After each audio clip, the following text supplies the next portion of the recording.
Hello and welcome to this Education Transformation edition of Ask the Gov.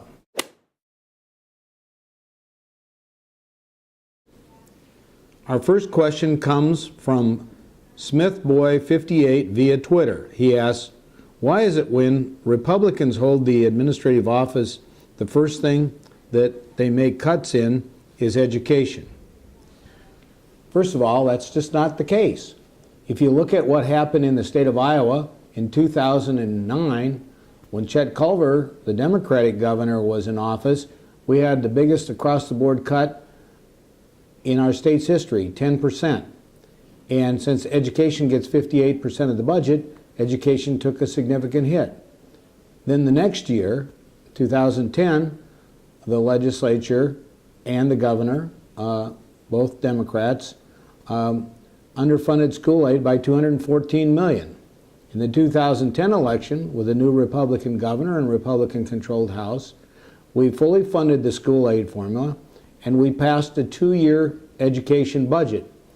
Last summer, we held an education summit, and we're presently looking at a program to revitalize Iowa's education system, and I fully anticipate that next year we will look at not only reallocating funds in education to meet the needs of schools, but providing additional money focused on those things that can improve instruction for our students, improve student achievement, and help us attract the best teachers and the best principals to lead our schools.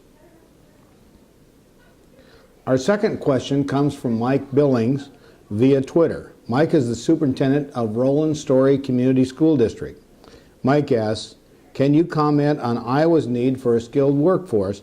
I don't see continuing education or training in the plan. Truly, we need a workforce that is prepared for the jobs of the future.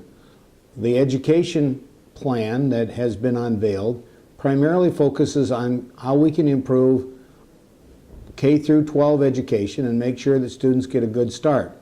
But we also need to make sure that people that need to be retrained are able to do so. Our community colleges have some great programs. Job training program is available to help retrain workers as well as train workers.